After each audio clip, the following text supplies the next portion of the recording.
My question, Congressman, I'd like to know why you and the rest of Congress aren't listening to the thousands of architects and engineers calling for a new investigation of its destruction. Of which destruction? I missed a little bit of that. I'm sorry.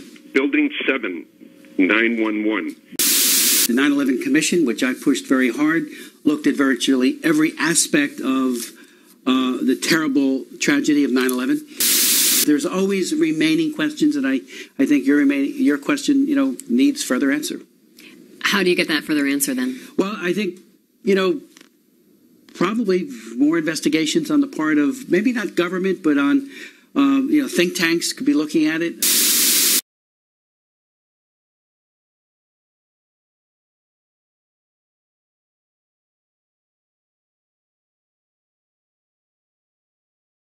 Opponents are having to adjust to these types of technologies, and they've been very effective. And so we'll continue on our conversation about this plane and its role in U.S. military and other uses. But first to your calls. Debbie is joining us from Chesterton, Indiana, Democrats line. You're on with Frank Oliveri of CQ Roll Call. Good morning. Good morning. I wanted to know, how much do you think it would hurt defense companies like Lockheed Martin in profits if journalistic publications like yours wrote about Building 7's 105 feet of free fall on 9/11 and the evidence proving that pre-planted explosives destroyed it? Well, there are all kinds of conspiracy theories about that. I don't actually prescribe to any of them. I think that what the government has said about what's happened and what law enforcement and military officials have said about what happened are accurate. I don't think that there was some kind of conspiracy. Monty adds, do we bad people, the rogue nations, the terrorists, and others who want to do harm to our country? This is Phil from Daytona Beach, Florida, Democrats line. Oh, hi, Pedro, and good morning, Senator. Good morning. I have a question. When you were senator in 2008, and NIST admitted that Building 7 was in free fall for 105 feet when it fell on 9/11, why didn't you and the rest of Congress launch an immediate investigation into the implication of this evidence that explosives were used to destroy it? And I'll take my answer off. I didn't understand. What building are you talking about? World Trade Center Building 7 was in free fall for 100 feet when it fell on 9/11. And as a senator, why didn't you and the rest of Congress launch an immediate investigation into the implication of this evidence that explosives were used to destroy it? After all, these wars are in the name of 9/11, and I think it's time that we rethink 9/11, rethink911.org. Thank you. You should know that this is part of an organized effort that we've encountered as far as these questions are concerned, but go ahead. Yeah, I'm unaware of and not familiar with the allegation he just gave us. It's, the question of should we revisit and better understand anything that happened in our past, of course, especially 9/11. It was a catastrophic event in the history of this country, but I'm unfamiliar with what he has described. When it comes to the world of technology, of some other things, but the public in the United Kingdom really turned south on the Iraq War, and they've continued it. I will say that when Tony Blair was there as Prime Minister, he was a courageous leader, and I still think that he made the right decision. We're taking your comments and questions for Peter Wehner. He is a former senior advisor and speechwriter for the 2012 Romney for President campaign, and he works as a senior fellow at the Ethics and Public Policy Center here in D.C. You can also see his pieces in Commentary magazine. We'll go to the phones, and our phone lines are open. Robert is up first from West Columbia, South Carolina, on the Republican line. Good morning, Robert. Morning. Morning. You're on with Peter Wehner. Go ahead. Peter, a question for this morning. I wanted to ask, how much harder is it for neoconservatives to sell these bloody wars to Americans now that physics is winning propaganda, and more people than ever realize the Twin Towers and Building 7 were brought down with pre-planted explosives on 9/11? All right, Robert, we'll skip the conspiracy theories and stick to actually what's happening today in Syria and Iraq. But if you want to respond. Sure, right. I mean, his conspiracy theories are loony. But in terms of the neoconservative, usually when people like callers like that use it, it's a derogatory term, and has it made it more difficult? Yeah, it has made it more difficult to get involved for the reasons that we talked about. So I think, just to be quite blunt, Steve, if that were to happen and you were to have the evidence platform collapse, that would be a horrible, horrible moment for both U.S. foreign policy, for this president, and I think it would take us out of the global engagement game for a while. This program is carried live every morning on C-SPAN Radio. We welcome our listeners around the country on XM Channel 119. Stephanie is joining us from Sewell, New Jersey, for Steve Clemens of Atlantic. Good morning. Yes, hi. Can you hear me? We sure can. Good morning, Stephanie. Hi. Why should we think the corporate media is looking out for America's interest in this build-up to a war with Syria when it refuses to address the implications of Building 7's 105 feet free-fall structure on 9/11 and any of the overwhelming evidence proving that there were pre-planted explosives that destroyed Building 7 and the Twin Towers? A different topic? A different topic. Take it up another time. I know very little about pre-planned explosives. So Cheryl is joining us. Egyptian army and their efforts to restore order and move a path towards new elections of some kind. So at the moment, we are continuing to meet our commitments, excuse me, our financial commitments to Egypt, but there is a debate about that, and there'll be a debate about that in this Congress. We'll go to Michael. He is in Cambridge, Massachusetts, Democratic caller. You're up first for Larry Kudlow. Go ahead. Yeah, have you or other newsmakers working for NBC ever considered how many lives could have been saved in the last 12 years if you had used your national platforms to inform people of Building 7's 105 feet of free fall on 9/11, or any of the other overwhelming evidence proving that pre-planted explosives were used to bring down Building 7 and the Twin Towers? Look, I can't speak for NBC News. CNBC News is a financial and business station. So far as I know, we have not gotten involved. That has not been a story that we covered. I may be wrong on that, but so far as I know, we have not covered that story. Whether our mothership, NBC News, has talked about that in any way, I just can't tell you. Yeah, and Mr. Kudlow, I should tell you and our viewers that there's an organized effort out there by a group who believes that the government was involved in what happened on 9/11 to call our show and ask our guests about that. So we've addressed it. We'll move on to Gloria.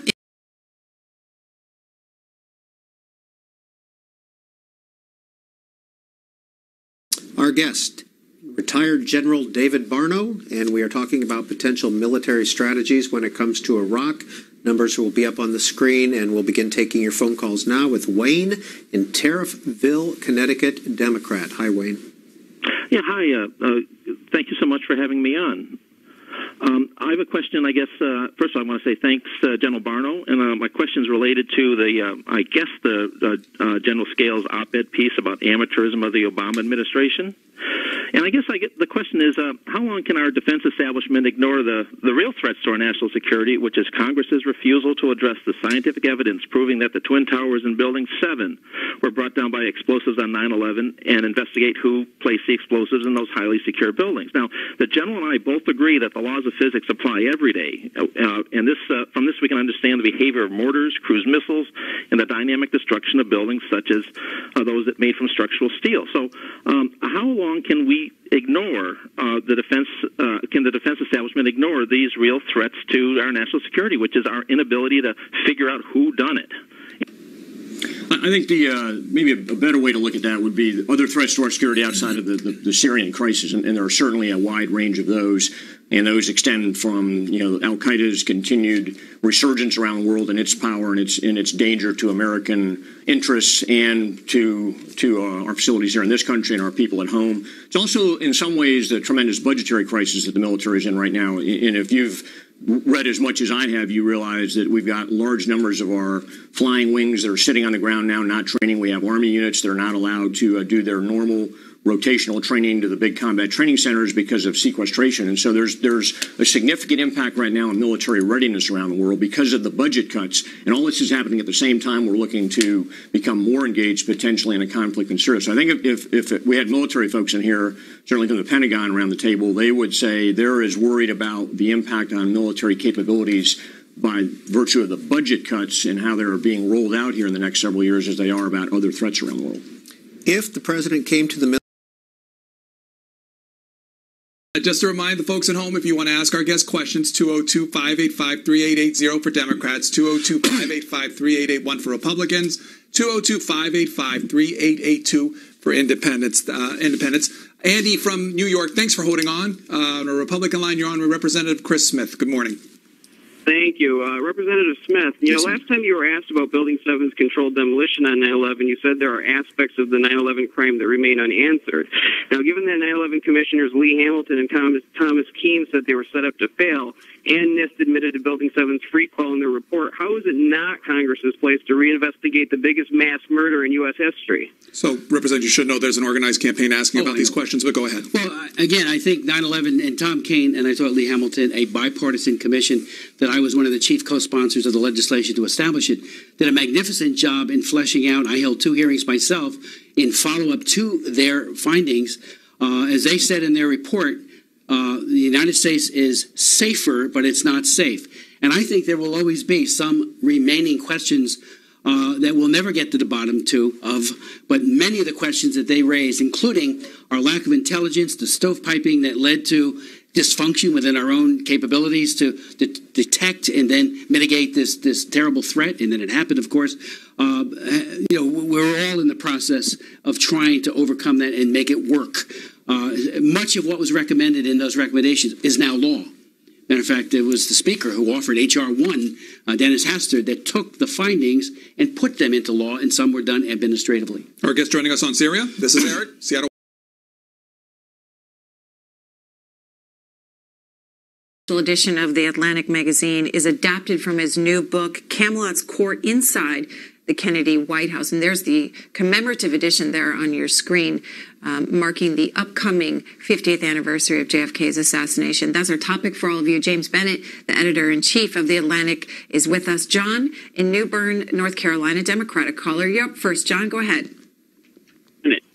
How many decades need to pass before journalists and their employers feel it's safe to write about Building 7's 105 feet of free fall on 9/11 and the evidence proving that the pre-planned explosives brought that building down? All right, John, that's not our topic this morning. We've addressed the phone calls from you and others that are part of the group that have made an effort to call into this program. We're going to move on. Tony in Austin, Texas, independent caller. Hi, Tony.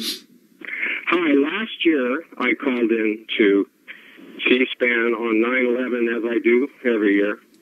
And as soon as I told the screener that I was wanting a new investigation of 9/11, she hung up on me. And I'm not sure why we cannot be taken seriously. I think you should get an expert on 9/11 on, someone from the alternative side, and let's discuss this. Okay, Tony, we've taken your phone calls. We appreciate that you're exercising your right to call in and voice your opinion, and that is the format of this show. We've had members of Congress who are on who were on the program when you and others have called in, answer those questions. That's not our topic right now, so I'm going to move on and stick to the Atlantic Special commemorative edition here, looking better than us threatening to cut their benefits. Andrew, Utica, New York, Republican line. Good morning. Good morning, Congressman and Peter, and I appreciate you touching upon the importance of science earlier. And it says on your website that you understand that the primary responsibility of our federal government is to keep the American people safe. And since NIST admitted Building 7 was in freefall for over 100 feet when it was destroyed on 9/11, which is only possible if explosives were used, why doesn't Congress really protect Americans by acknowledging that explosives could have only brought that building down? All right, that's Andrew talking about 9/11. There's a campaign to talk about Building 7 on this program. Do you have any comment, or should we just move on? Well, I just said one thing about security. You mentioned security. I think we ought to have a new definition of national security that includes things like making sure people have enough to eat, people have good housing, people have jobs, that we have a strong infrastructure in this country. And so, I think that making sure that people do not go hungry in this country, I think, is a national security issue. Jody says when U.S. troops idea that public officials, we all know who they are, McDonough, Donnell, and other people surrounding the president that night might have been interviewed. I'm not sure why that is information that should be kept from the public, but that's considered classified. We'll go to John next in Forest Hills, New York, Republican line with Cheryl Atkinson of CBS News. Good morning. Good morning. I just wanted to ask, why aren't you using your platform as an investigative reporter for CBS News to shine a national spotlight on Building 7's 105 feet of free fall on 9/11 and all the architects and engineers who know that pre-planned explosives brought it down? We've had this call in the past. It's on a different topic. If you want to respond, you can. Otherwise, we can Sorry, move I have on. no expertise in that area. But he did bring up the... I don't have to have it my way or no way at all. I don't have to get the entire loaf today, though I would like to. What I do have to do is be able to tell folks back home, tell the children back home, that we're moving the ball in the right direction and there will be a solution on the horizon. Let's continue to take your calls. Next up on our line for Republicans, we have Greg from Kansas City, Missouri. Go ahead. Yes, good morning. Good morning. Good morning, Greg.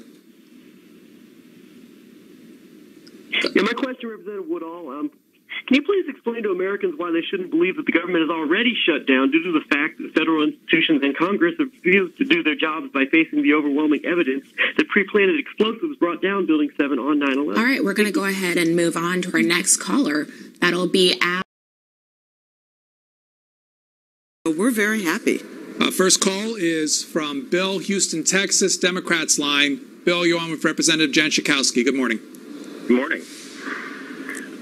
I'd like to ask, why can't both parties in Congress come together on the most important issue, which is finally acknowledging the implications of Building 7's 105 feet of free fall on 9/11 and the evidence that pre-planned explosives destroyed it? I'm sorry. I meant what is the most important issue? It was about Building 7 at 9/11, and Representative, we've been having an organized campaign asking legislators to respond to this type of question. I'm sorry. I don't really understand what the question is. What did we do? We'll go on to our next call. This is. It's a long time to recover. Senator Bernie Sanders, independent of Vermont, is our guest until 9 a.m. when the House of Representatives comes into session. Chris in Savannah, Georgia, on our Democrats line. Chris, you're first up. Thank you very much. And truth, Senator Sanders, and what an honor to be speaking with one of the greatest senators ever to serve in that body. You represent the true values of America: equality, fairness, and compassion. I admire you greatly. Thank you very much. And I want to ask a question about the filibustering that's been going on lately, and whether you and other members of Congress are going to filibuster for the 9/11 victims' families and the thousands of buildings experts who are demanding a real investigation of why Building 7 fell on 9/11, since there's now so much scientific evidence showing that explosives were used to destroy that building on 9/11. Chris, I just happen not to agree with you on that. I don't think that is accurate. But I'll tell you what, some of the areas that some of us should be filibustering on, and that is the need to create millions of decent-paying jobs for the working people of this country. And that is the need to raise the minimum wage to a living wage, and that is the need to rebuild our infrastructure and our rail system and to make sure that we have a system where young people can go to college without coming out deeply in debt. So there's a lot to be fighting about, but that's not one issue that I agree with you on. Jim's in Eureka. So these are discussions really that OPM needs to be having with USIS. From the U.S. Navy, Rear Admiral John Kirby joining us. He's their Chief of Information, talking about security in light of the Navy Yard shooting. Your questions to him are welcomed on one of four lines this morning. It's 202-585-3880 for Democrats, 202-585-3881 for Republicans, 202-585-3882 for Independents. And for those of you who are retired or active Navy, want to give your thoughts on this issue as well, it's 202-585-3883. Our first call, this is from Joe from California, Republican line. Good morning. Hi, good morning. I'm a retired engineering officer for the United States Navy. I can confidently tell you that from its symmetrical fall and its 105 feet of acknowledged free fall acceleration, World Trade Center 7 building was... And I think the caller, are you there? Thank you, Hung up. Ernest from Winter Park, Florida.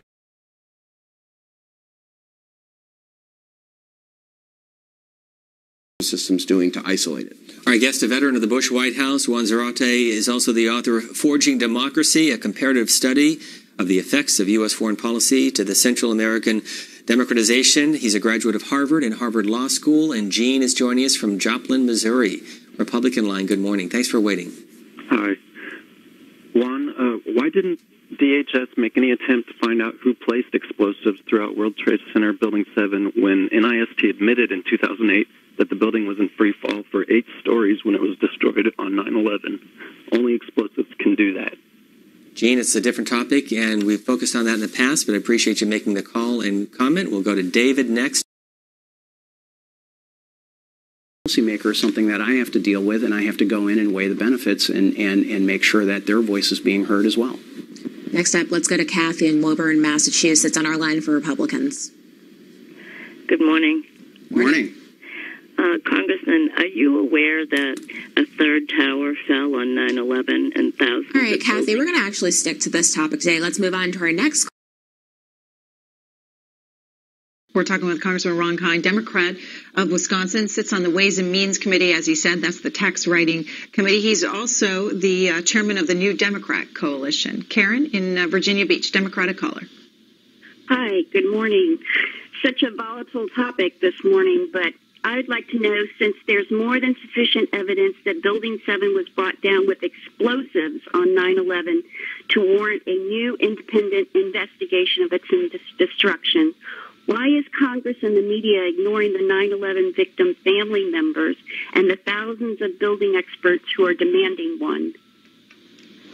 Well, Karen, unfortunately, that's a little bit out of my wheelhouse. I really haven't focused that much attention on what the effects of 9/11 and this latest allegation that's out there. But from what I've seen, from all the evidence and briefings that I've seen, this seems pretty conclusive to me. It's time for us as a nation to move on. We can keep going back and revisiting that episode, but I don't think you're going to find much support on Capitol Hill to waste a lot of time going down that path once again. Loves Park, Illinois. Let's take a call now from Dan in Oak Ridge, Tennessee, on our line for Democrats. Hi, Congressman. Hi. My question is, we can't have progress in America until we first acknowledge reality. First, with that in mind, given that NIST admitted that Building 7 was in free fall for over 100 feet when it fell on 9/11, which is only possible if pre-planted explosives were used, would you stand by the thousands of architects and engineers who are demanding a new investigation of its destruction? I'm not going to get in those kind of conspiracy theories. I think those kinds of things just open up some old wounds for many people who have had to deal with that. I think it is clear what happened on 9/11, and I think there's enough business that we need to do in the nation's capital to not get engaged in these conspiracy theories that, quite frankly, are a distraction. I mean, we have so many issues to deal with in the United States today, the level of inequality that we have today, investments we need to make into the future, and I think we've got to get away from these sideshows. We're not just the 9/11 issue, but we have a leader of a prominent conservative group stand at the World War II memorial and tell the president to put down his Quran. Now, if he's Muslim, fine, that's great, but he's been consistently said he's not. So to have these kind of immature, juvenile discussions, I think, distract us from the real issues of the day. And when you look at what's happening with the debt ceiling increase, the government shutdown, you look at what they're saying in China, you look at what they're saying in Europe, you look at what they're saying in Mexico, it's a joke. It's turned into an absolute joke. What kind of country are we going to be? I mean, are we going to be the country that leads the world, lifts up the world, shrinks inequality, closes the gap between the rich and the poor, invests in the renewable energies, addresses the climate change, makes these big investments? That's what we do. We're getting so distracted now with these sideshows that we're not the country we're supposed to be right now. And those folks who were furloughed in the private sector, many of them, unfortunately, there's no mechanism for making them whole. And they're going to have to eat 16 days or some portion thereof of this shutdown. And that suffering is very real. Here's calls for Representative Jerry Conley of Virginia. Caroline from Des Moines, Iowa. You're up first. You're on a Republican line. Good morning. Good morning. You're on. My question, Building 7's 105 feet of free fall when it was destroyed on 9/11 is impossible unless explosives were used. How long can Congress ignore scientific reality and pretend that anything other than explosives could have brought down a 47-story steel-framed high-rise, not hit by a plane, in 6.5 seconds? And you should know, Congressman, there's been an organized effort to ask these type of questions, but I'll let you address it if you wish. I don't know what the gentlelady is referring to. I'm sorry. John.